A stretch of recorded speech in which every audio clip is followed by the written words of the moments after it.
Welcome to today's self-care tip. I am Irene Joroge, and today we're going to talk about facial treatments and how they relate to your self-care. A facial is a very interesting way to give yourself care and to pamper yourself. It is very good for the skin because it deep cleanses your skin, you feel pampered, and at the same time it treats congested skin in case you have oiliness or any kind of problem. It is also good as an age management. Today's treatment is called a hydrofacial, and this is a specialized facial treatment that is usually used to treat problem skin, congested skin, maybe oiliness, and even if you have acne. It is also considered a first-line treatment for anti-aging. Now, the hydrofacial takes into account the kind of acne that a person has. It is also ideal as a pampering treatment. The hydrofacial deep cleanses and exfoliates the skin using this special suction tube. It is a computerized treatment that helps to decongest acne and oily skin issues. After the exfoliation, which means removal of dead skin, this next stage is what is called the chemical peel, which uses a glycolic acid in a gentle way to peel the skin, which is part of the healing treatment. This is the application of LED light, which is used to help stimulate collagen within the skin. That has been today's self-care tip.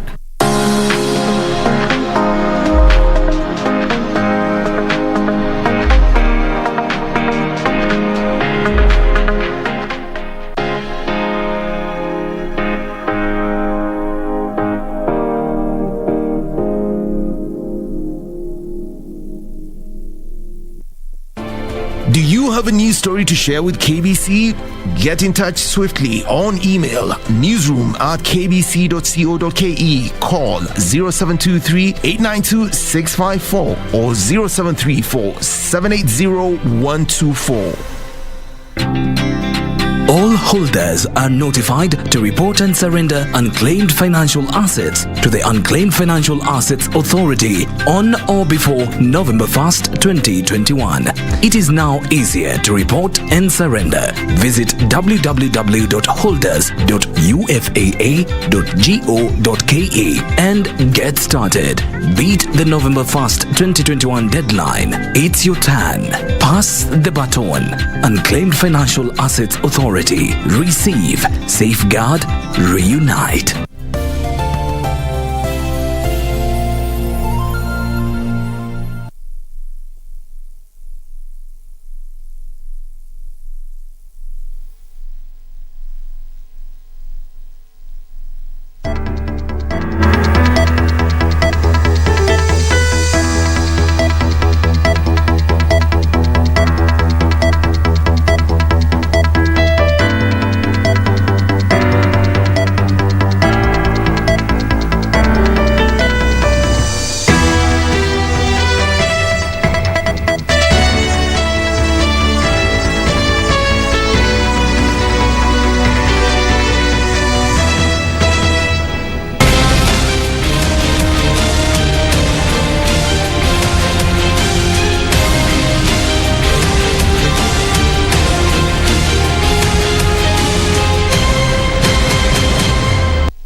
Indeed, a very good evening to you. Many thanks for joining us. This is Easy Friday on this, the 22nd day of October 2021.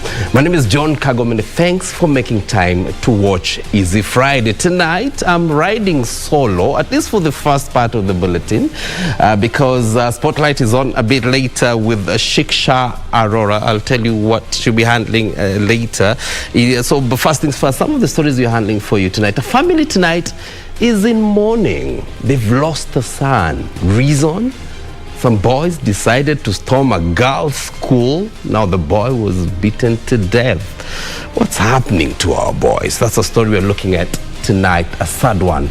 at that. The political drum beats are on. The Deputy President William Ruto is in Kakamega, or rather was in Kakamega today, seeking your vote. The ODM party leader Raila Odinga was in Gusii land. We are looking at that in not too long. Business a bit later. I'll be taking you through sports as well. And as I mentioned, in the spotlight tonight, Shiksha Arora speaks to Miss World Kenya 2021 Sharon Obara. Now, she will be competing for the Miss World crown later in December, so it's a whole packaged Easy Friday for you. But first things first, before we delve into the comprehensive coverage, these are the highlights.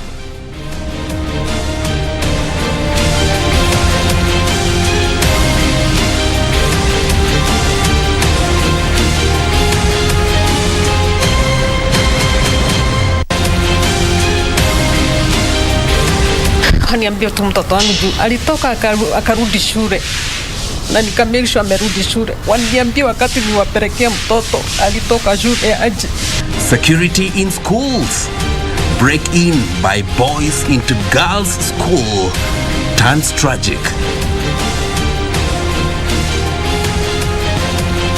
Glimmer of hope. Court gives go-ahead for Anne Kananu's oath of office. And no break. Deputy President William Ruto and ODM party leader intensify early campaigns.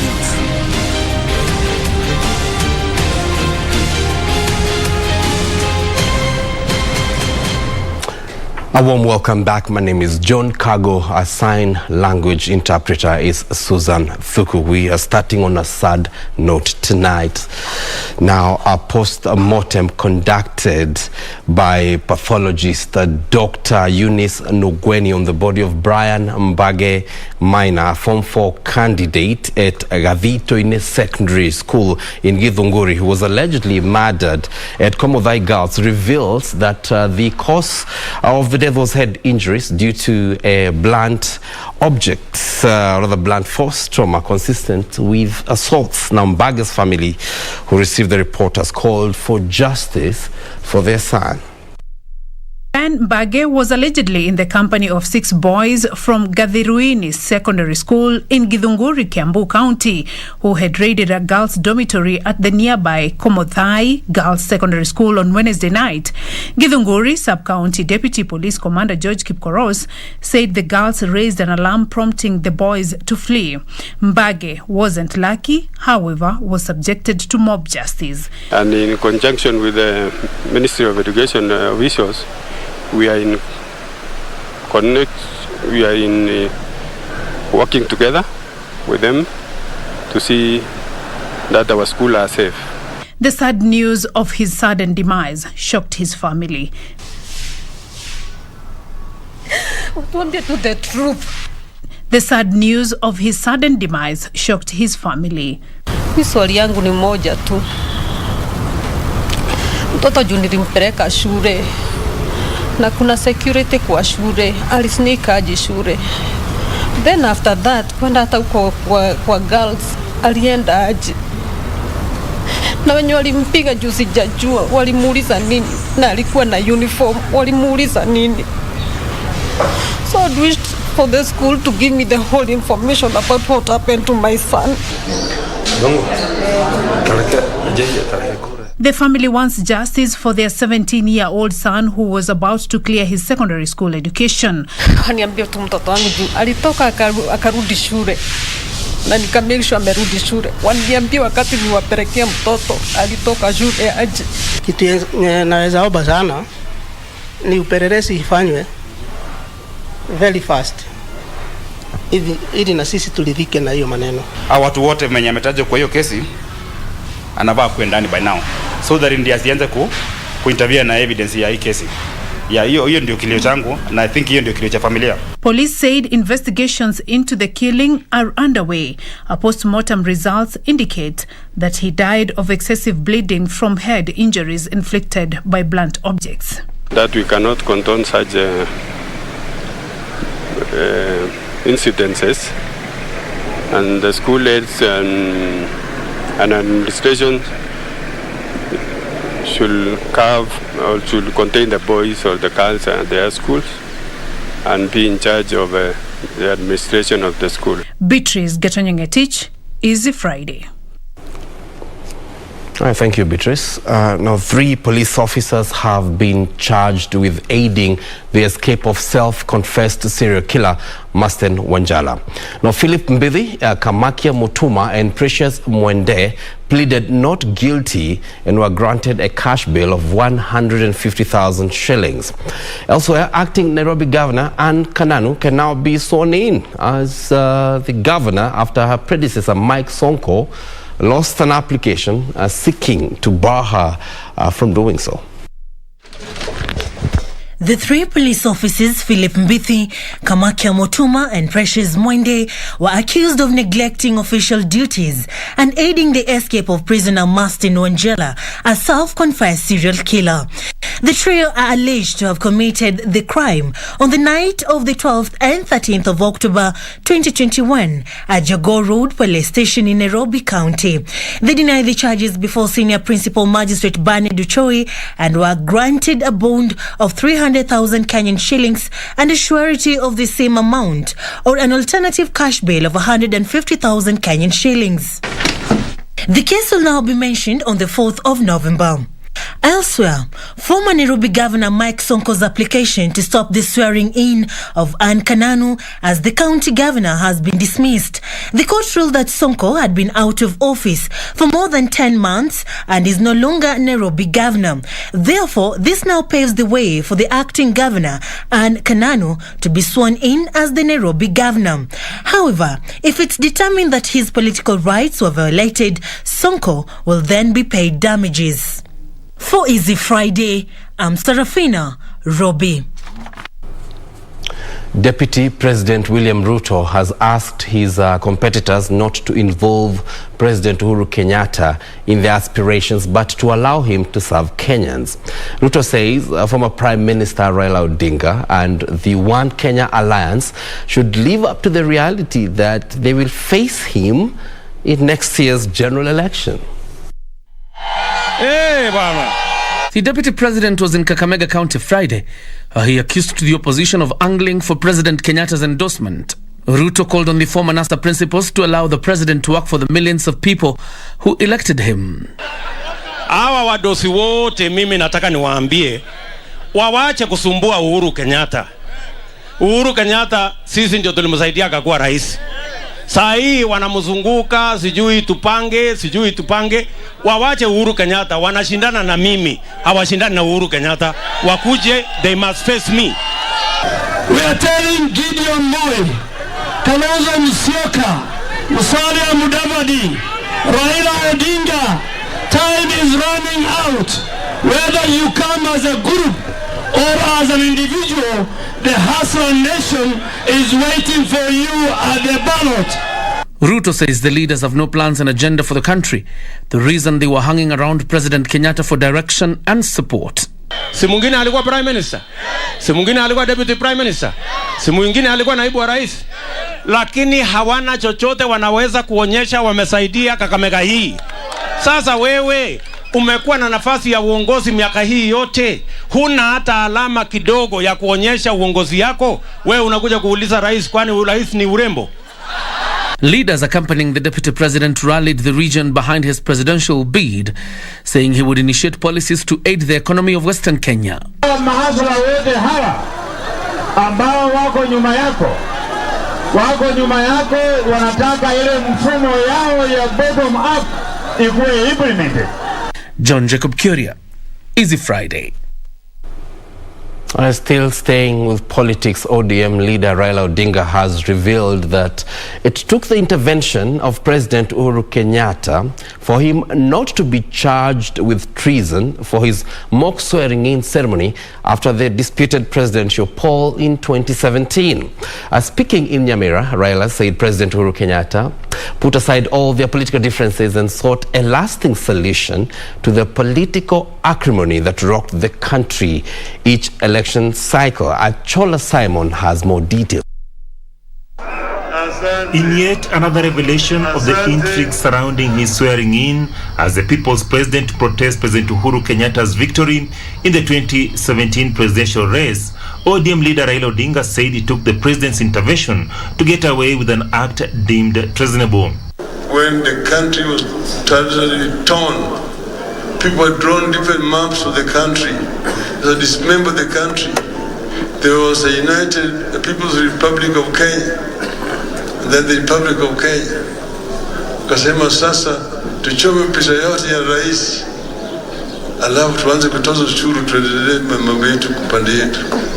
I said no, that will take this country to Somalia. President aliambiwa Raila amefanya treason, tumshtaki, tumpeleke mahakamani, tumnyonge, mambo ishe. Kasema no, that will take this country to Somalia. Raila said it was against this backdrop that he and President Uhuru Kenyatta put aside their political differences to forge a political handshake that pacified the nation. Alafu tukakutana. And we said that Kenya is greater than all of us. And that is the meaning of the handshake. That we shake hands to unite Kenya. So this is what I want to do. Raila steered off his presidential ambition in his speech even after Interior CS Fred Matiang'i pledged his support in that quest. Because tomorrow, if you see me doing something different, mujue sasa iko shida, muende kutafuta watu wa kusaidia, mtu yetu wamekuwa na mara nyingine. Mwanjire mmekubaliana na mimi that mimi nikae mahali president yako na baba. Koroko boko hii. So akisema handshake yake na Raila italeta amani, ilete maendeleo, sisi na ndugu Fred, ndugu Mutahi Kagwe hapa kama watu wake wa mkono tunaunga mkono. Babu siasa ni local, wakisi wanasema hawajamalizana na mzee Raila. Hatujamalizana na mzee Raila. Tungependa tumalizane na yeye awe rais wa 5 ndio tuachane na yeye tuende kufanya vitu zingine. Speaking in Kisii dialect, Matiang'i said he was advised to relinquish his political ambitions in favor of a more seasoned politician to steer the country to prosperity. It is doable, but it's not doable when you have got people who believe in what you believe in. And that's why I'm saying we are going to work together. We need to unite the people of the country because this country has got a great potential. You can realize the Kenyan dream as coined by our founding fathers. The leader spoke during a funds drive at Mongori Secondary School in Nyamira County. Achola Simon, Easy Friday, Nyamira County.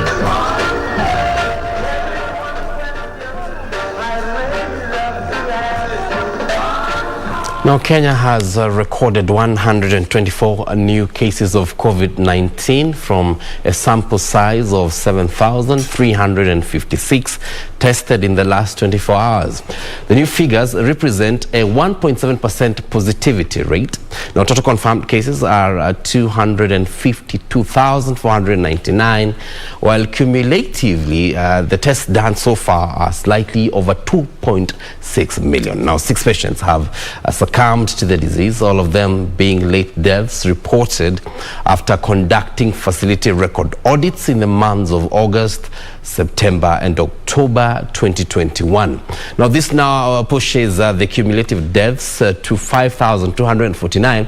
Now, until today, 4.8 million vaccines have been administered across the country. Globally, 242.6 million people have been infected. This is according to data from Johns Hopkins University. All right, now let's still stay with a bit of politics. Now, politics took center stage during the issuance of title deeds at the Mwahima grounds in Likoni, Mombasa County. Mombasa Governor Hassan Joho was at the same time appealing to candidates to shun divisive politics as early campaigns intensify. Albert Mabinda Ambila. At the Mwahima grounds, Likoni constituency, Lands PS Charles Hinga issued title deeds to the Likoni 203 residents. Mombasa Governor Hassan Joho, who accompanied the PS, lauded the move. As the 2022 elections draw close, the local leaders did not shy from drumming support for the ODM party leader Raila Odinga presidential bid. William Ruto ana bahati, mpinzani wake ni baba. Baba ni mtu wa heshima, anaongea na heshima. Lao ningekuwa ni mimi, 1 for 1 angekoma my friend. Na wakiishia nyinyi vijana wa Mombasa na vijana wa taifa lote la Kenya, mimi nitaingia katika serikali ijayo na nisimamie haki na matendo mazuri ya kubadilisha maisha ya kijana wa Mkenya, na wakileta noma nitawaletea nini? Noma. Tumekubaliana na sisi tumuunga mkono Raila Amolo Odinga kwa yale mambo ambayo yeye ana mpango wa siku za baadaye. Joho maintains the region's loyalty to the ODM leader over the years will bear fruits this time round, calling on leaders to shun divisive politics during the campaign period. Sitting legislators led by Likoni Member of Parliament Mishi Mboko dismissed Deputy President William Ruto's intent to overturn the region's support for the ODM party. You have supported someone for more than 3 elections. And if there's any opportunity that shows us this is a much more clearer chance, tutaenda wapi? Situmalize safari tumeanza. Na ino kosti, by the way, it is the bedroom of Baba Raila Amolo Odinga. Akiwa na kijana wake, kijana ambaye hatishutishwi, hatingishwi, kijana ambaye yuko focus na atakuwa katika meza ya mviringo. Siku 100 wataweza kuleta tena katiba, tuongeze constituents, tupate pesa zaidi, na Jo atakuwa among the 5. Kwani iko shida gani? Shindaneni na sisi kwa mambo ya maendeleo. Shindaneni na sisi kwa mambo ambayo kwamba yataboresha maisha ya watu. Shindaneni na sisi, mtuambie tulipeleka mswada huu katika bunge. Sio kila siku kuhadaa watu. Wale wauda ama udaku walizunguka hapa na wameenda zao, hakuna lolote la maana walilaletea watu wa Mombasa.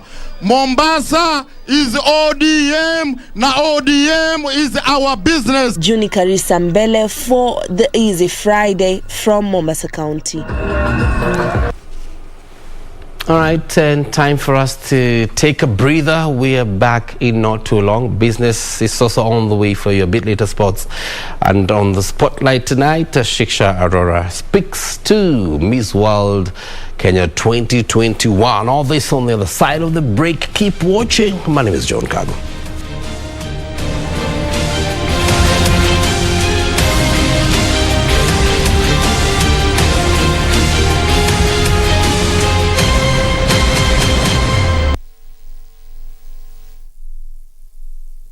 Ili kupata sikiza tune hii ya Shujaa, bonyeza *811*961#. Siku ya Mashujaa, unamsherekea nani kama shujaa wako? Labda ni mzazi wako, ndugu au dada yako, rafiki au mpenzi wako. Ni nani ameboresha maisha yako hadi akawa shujaa wako? Ili kupata sikiza tune hiyo ya Shujaa, bonyeza *811*961#. *811*961#. Log on to the KBC website at www.kbc.co.ke to get the latest breaking news, entertainment, sports, politics, lifestyle or business trends from Kenya and around the world. Never miss new episodes from your favorite TV shows, reruns and movies. Just stream online or watch live on your YouTube channel at KBC Channel 1 TV shows. For the day's biggest stories, trustworthy news and family entertainment, log on to KBC Channel 1. Watch what you want anytime, anywhere.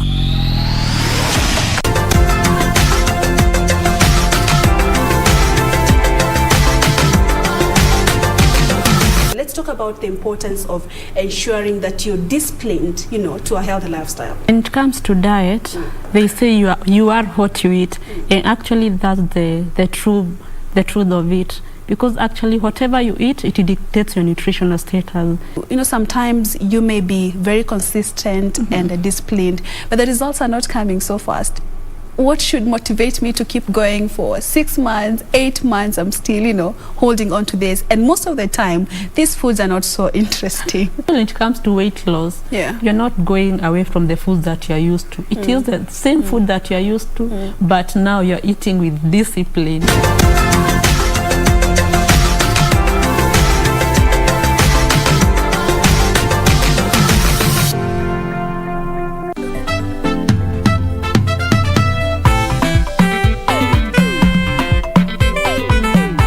What are you trying to tell the whole class? You better not have taken my pictures when I was trying to put on those boxes. I will slaughter you. You want us to believe you carried fresh meat in a Kago? You can believe what you want, my friend. If only you could study with such image.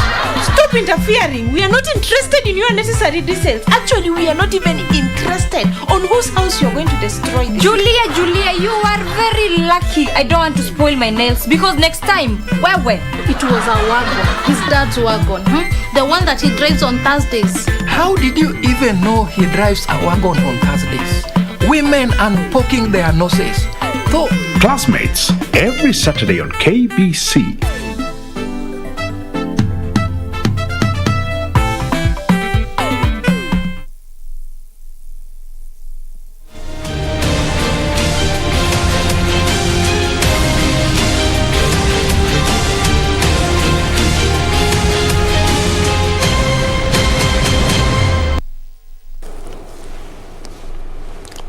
All right, welcome back to Easy Friday. Let's round up news from the different counties. Police in Samburu have recovered a herd of 8 cattle stolen by bandits in Longewan, Samburu Central. Now, locals say a gang descended on a family in the area before driving the animals towards Samburu East. And as Jacqueline Masharia reports, a quick intervention by the police proved effective in repulsing the gang. Samburu County Police Commander Samson Ogello says police in the region are on high alert following the incident. Ogello said coordination between locals and the police made a big difference recovering the stolen livestock. Askari yetu walijaribu wakapambana vizuri na wakafanya kazi vizuri mpaka hizo ng'ombe 8 zikawa recovered. Ogello called on communities living in the region to abandon retrogressive practices such as cattle rustling. Meanwhile, police in Shughuli village in Shinyalu have destroyed more than 40 liters of changa, 20,800 liters of molasses and 100 liters of alcohol impounded in the area. The officers gave a stern warning to suspects, saying illegal alcohol has contributed to many students dropping out of school. Tumearrest watu kiasi na pombe tumemonga kwa wingi. Hatukaribu zile apparatus ambazo zinatumika kwa kutengeneza hiyo pombe haramu. Elsewhere, the Interfaith Network in Migori County has raised concern over hate and political temperatures in the country. The clergy accused leaders of abandoning development for early campaigns. We want to appeal to all of us for peace because we are in the political market, because the election is just in the year 2022. Finally, the Jaramogi Oginga Odinga University of Science and Technology is set to open a new branch in Budalangi constituency, Busia County. University Permanent Secretary Simon Nabukwesi said that admission as well as infrastructural development will begin early next year. Early next year, Jaramogi Oginga Odinga will have been processed through with all the required documentation. Jacqueline Masharia for Easy Friday.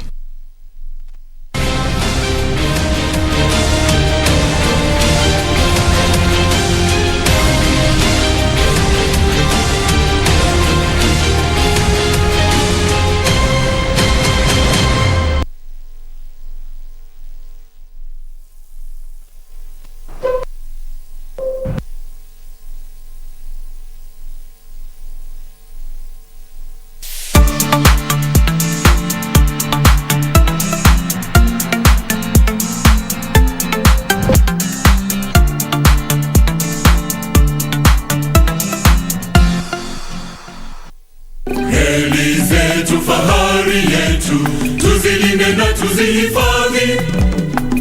many years, the meter gauge railway line pierced the heart of Kenya, and in the process trade thrived as cargo and passenger services performed smoothly and efficiently. The railway transport sector played a big role in the growth of the Rift Valley, Nyanza and western regions of Kenya, traversing the country, offering reliable, efficient and a safe mode of transport for both freight and passengers. That's Kenya Railways. We are right on track.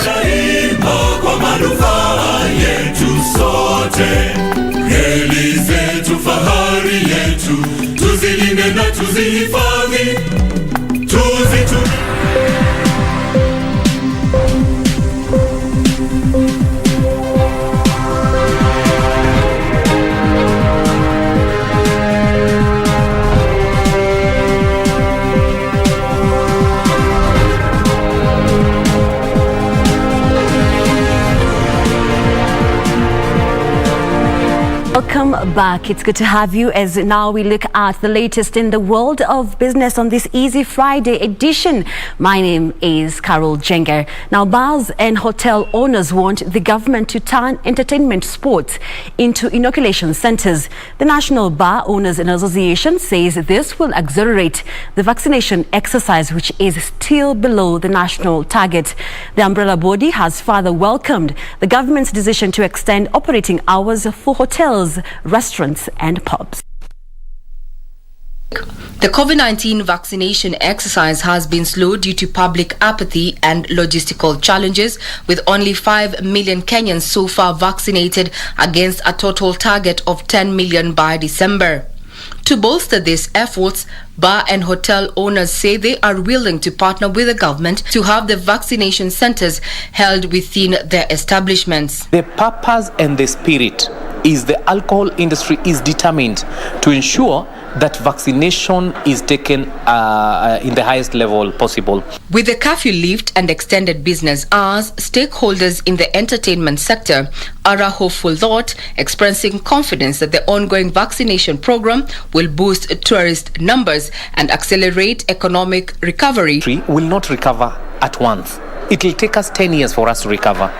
But there is hope. There is a glimpse of hope for the children whom were highly talented, and we relieved them because we had no option. There is a glimpse of hope because with more operational hours, we will admit more into the bar. Regina Manyara reporting for Easy Friday. We now look at the housing sector, and the Pangani Affordable Housing Project is now 55% complete, with the handover date slated for May 2022. The project, which is a partnership between Nairobi County and the Technof in Kenya Limited, will see the construction of more than 1,500 one- and two-bedroom housing units. The project's contractor, Mace YMR, says despite challenges posed by the COVID-19 pandemic, the project will be complete on schedule. The Pangani Affordable Housing Project is part of 8 residential estates offered by the Nairobi City County for redevelopment through private-public partnership. Launched in May last year, the project is part of 2 housing sites that have so far broken grounds. The other is the Jivanji Bachelor's Quarter in Gara. The housing project sits on 5.2 acres and it is expected to deliver 128 one-bedroom houses, 248 two-bedroom houses and 576 three-bedroom units under the affordable housing project. There was a bit of slow in terms of picking up because that time people were scared. You find offices were closed. That was the time that the hype about or the work at home was at its peak. But you find in a construction site, really it's not practical to work from home because you have to put up the building here. We have been fortunate because we haven't had COVID cases on site. We have been operational since May last year non-stop. And I think program-wise, we have not been affected. According to Mace YMR project manager Felix Ochieng, the project is using new technology that allows the construction of 1 floor per week to ensure faster delivery of the project and ensure the project sticks to agreed timelines. One of the major lessons we've learned is that the government needs partners, because for a huge project like this and for something that you need to think out of the box, I think you need people who are ready to take that risk, people who are ready to take that step, and who are ready to think out of the box to give the kind of products that you can see here at Pangani. Because, for example, what we are giving out as affordable houses, when you actually go into that house, it's the same kind of quality that you're going to find in Kileleshwa, that you're going to find in upmarket Nairobi. What you get at Pangani is actually a solution to the housing problem. And the more of these that we can have, the more people we can have who are decently housed and not having to pay rent or to struggle. The project contractor Technofin plans to add another 610 three-bedroom duplexes, which are priced at 9 million shillings. Prospective buyers are supposed to pay a 40% deposit with a payment schedule of 3 years. The affordable units are already completed, with the contractors putting final touches on the 17-story Pangani housing block. The units will be handed over to owners in May next year. The total project is priced at 7 billion shillings, which has been sourced through private debt arrangements. O'Brien Kimani for Primetime News.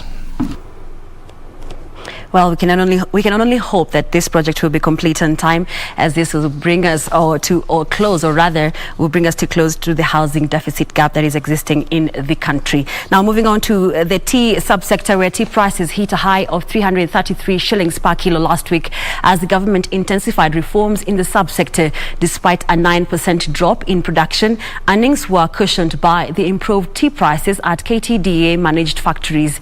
Tea production dropped to 55 million kilos in July to September period, compared to 60 million kilos for a similar period last year.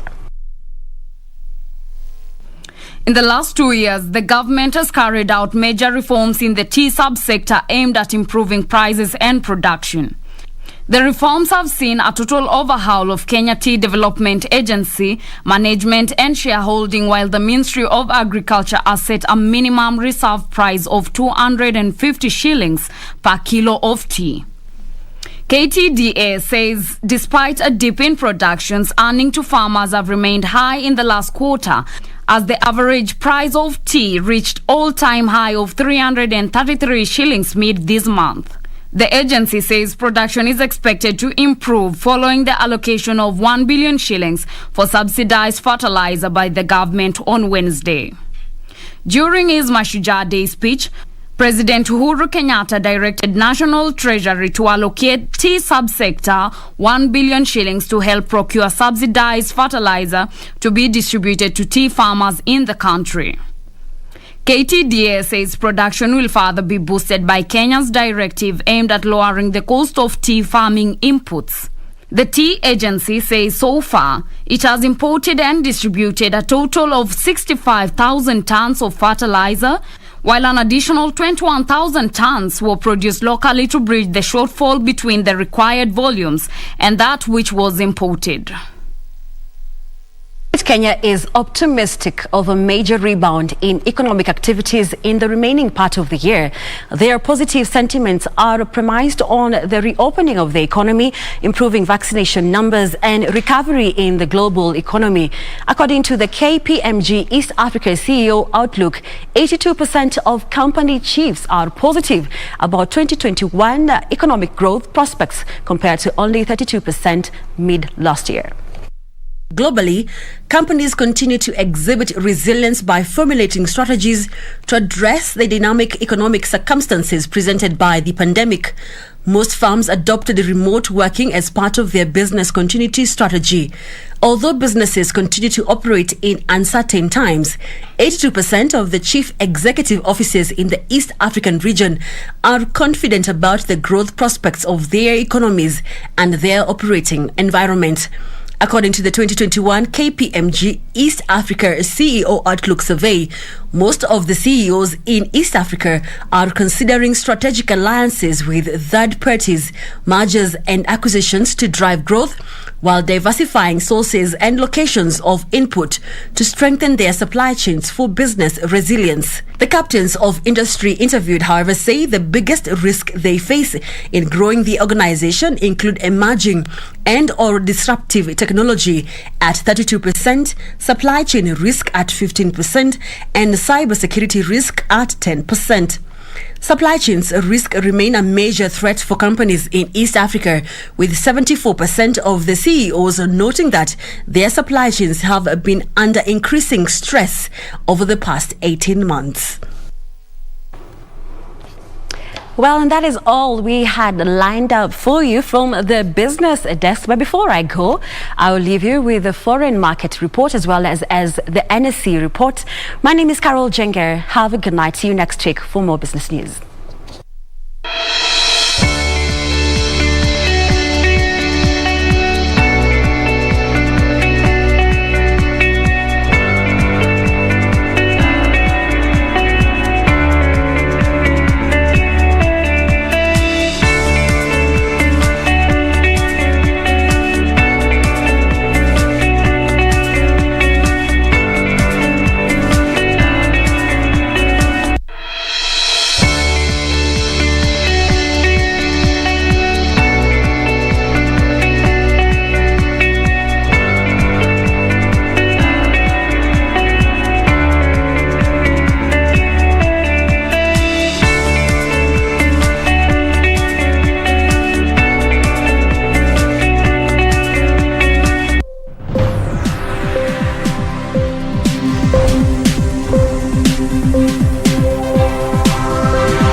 Holders are notified to report and surrender unclaimed financial assets to the Unclaimed Financial Assets Authority on or before November 1st, 2021. It is now easier to report and surrender. Visit www.holders.ufaa.go.ke and get started. Beat the November 1st, 2021 deadline. It's your turn. Pass the baton. Unclaimed Financial Assets Authority. Receive, safeguard, reunite.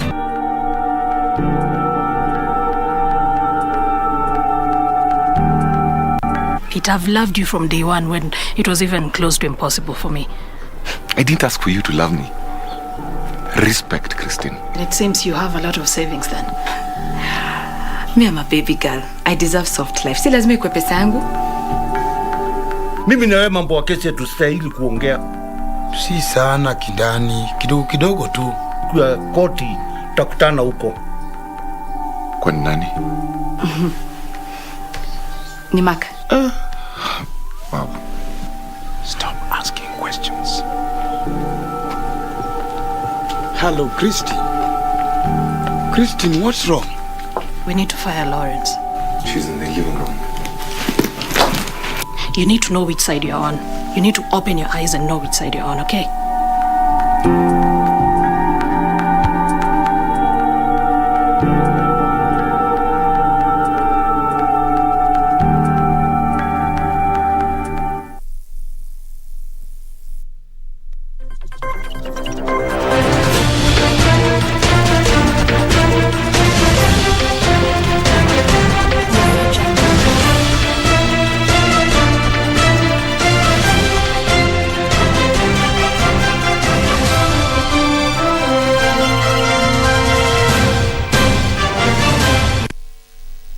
Tonight I'm holding brief in the sports desk, and the national women's soccer team Harambee Starlets will face South Sudan tomorrow in their Africa Women's Cup of Nations qualifiers return leg match. This is happening at Nyayo National Stadium. If you remember, Harambee Starlets humbled the Bright Starlets of South Sudan by 8-0 in the first leg. I almost made a mistake there by saying Harambee. It's a Starlets. When's the last time Harambee Stars scored 8 goals against the team? Here's the report up next. Harambee Starlets, under the tutelage of Charles Okere, have their eyes set on the second round after a comfortable win in the first leg. Starlets humbled Bright Starlets of South Sudan 8-0, courtesy of goals from Ulinzi Starlets striker Nedia Tieno, Mwana Alima Adam, and Gentry Shikangwa. The return leg now appears as a formality as Kenya targets to make a second appearance at the Africa Women's Cup of Nations. The 2022 Africa Women's Cup of Nations will act as a qualifier for the FIFA Women's World Cup that will be co-hosted by New Zealand and Australia in July 2023. Meanwhile, South Sudan Bright Starlets held their final training session Friday at the Nyayo National Stadium. South Sudan will be aiming to make amends after a disappointing outing in the first leg. Let them know that we are turning in tomorrow like it won't be the one of the other day. So we are going to do better tomorrow. Let them not underrate us as how we are, but we are still going to come up. Like I said, if we can bring the pressure on them down and make them just enjoy the game, then I think we will see a much better game for the second one. The return leg will be played at the Nyayo National Stadium after South Sudan opted to play the match in Nairobi rather than Juba, South Sudan. KSB emerged victorious after humbling Narok men 7-5 to win the men's final at the National Goalball Championship held at the Kasarani Stadium Indoor Gymnasium. The championship was used to select a team that will represent Kenya at the Africa Goalball Championship in Ghana. The association kicked off the national qualifier yesterday at the Kasarani Stadium Indoor Gymnasium, with teams from all over the country participating, hoping to make the Kenyan team that is set to travel to Ghana for the African Golf Ball Championship. Kenya, we have had several international performances. Basically, in 2014, they went to Port Said in Egypt. That was the first exposure for the Golf Ball team. And that one they did not perform very well because it was their first exposure. Kulikuwa na challenges kidogo kwa sababu kuna nyako na mainjury, kama huyo alikuwa na injury ya mikono, kuna mwingine pia kuna injury ya magoti, lakini tumengangana na tukawa tumeshinda. KSB humbled Narok men 7-5 to win the men's final. The Cabinet Secretary for Sports, Culture and Heritage, Ambassador Dr. Amina Mohamed, has congratulated Cricket Kenya stakeholders for participating in the validation of the Cricket Kenya Constitution in a hybrid stakeholders forum held earlier today and attended by over 100 stakeholders. Now, she has also thanked the Normalization Committee for the commitment, hard work and focus that led to the success. The validation meeting, which was called by the Cricket Normalization Committee, followed a rigorous process to draft a new constitution for the troubled Kenya Cricket Governing Body. The chairperson of the committee, Honorable Lady Justice Joyce Olwoch, hailed the occasion as a huge milestone for the cricket lovers and stakeholders in the country. We have given it all that we could. We given it attention with a lot of passion. And I want to assure you that the points that have come up, what you have raised, that's why the Constitution is being adopted with amendments. Olwoch added that the committee worked tirelessly to ensure the game returns to normalcy in the local arena. His words were echoed by the International Cricket Council representative Dr. Tavegwa Mukhulani, who said that getting Kenya, a sleeping giant, back to her glory days was all the world has been waiting for. To come to this point where you are able to validate this constitution and for it to be adopted with amendments, it's a job well done. So congratulations to all the stakeholders, a job well done. The committee, composed of Justice Olwoch, Judge Justice Al-Nashir Vishram, Mrs. Jane Mwingai, Engineer Morris Alwanga and Dr. Walter Ogeti, who have since overseen the return of the cricket leagues and competition. Daniel Mwendwa, Sports. All right, and there's lots happening in the weekend, especially in the English Premier League. Arsenal are playing tonight. Well, they could get to the top 10 position tonight if they win the match that starts in about 14 minutes, and more action in the English Premier League. Here is the Weekend Sports Diary.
Right there, it's time to wrap it up on the Easy Friday. My good friend, my best friend, Mr. Sam, his team is playing tomorrow against Brighton. He supports Manchester City, but the big one is Sunday when the rivals Manchester United are up against Liverpool. That's on Sunday. A good one at that. Many thanks indeed for keeping us company. This has been Easy Friday. I've been riding solo, as I mentioned, as for the part of the bulletin. Shiksha Arora is coming up next. That's on the spotlight. Tonight, she speaks to Miss World Kenya 2021, Sharon Obara. Now, Sharon Obara will be competing for the Miss World crown in December. It's an interesting conversation that you need to watch right after this.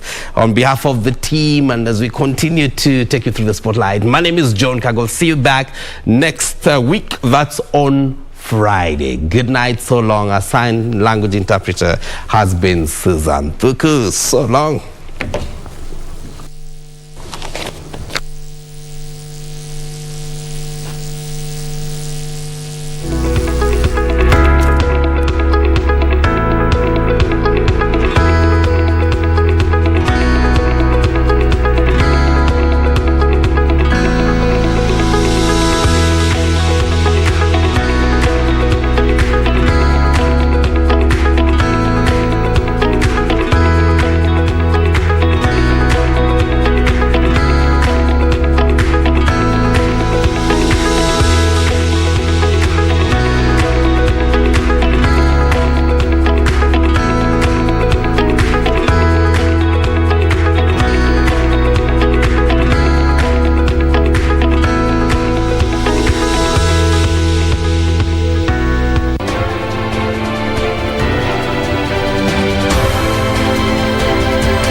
It's a Monday, but I'm on a Friday vibe. Tuesday, but I'm on a Friday vibe. Tis a chini. Tis a chini. Wednesday, but I'm on a Friday vibe. It's a Thursday, but I'm on a Friday. I need a queen, mzima. Goma lapa moko, swaitima. Nakamusha nisoma mpango mzima. Ngili goma lapa moko. Nasema, alibagui mtoto mtu mzima. Goma lapa moko, swaitima. Nakamusha nisoma mpango mzima. Ngili goma lapa moko. Linavyokwenda, na unakwenda. Twende nalo, goma lisha jiachia. Twende nalo, linavyokwenda, na unakwenda. Twende nalo, goma lisha jiachia. Twende nalo, melisha ngoa nanga. Wasifanya hima usiwachwe nyuma. Move your body like a snake, yeah. Twende nalo, golololo. Twende nalo, usihate twende nalo. Twende nalo, so move your body like a snake, yeah. Twende nalo, golololo. Twende nalo, usihate twende nalo. Wezi kwetu pesa ndo marashi, nusia ka aroma. So take it slow, don't rush it. Anza na kangoma. Miliko this, miliko that. Supu wa pweza na mshikaki. Permende kende, liki that. You better know.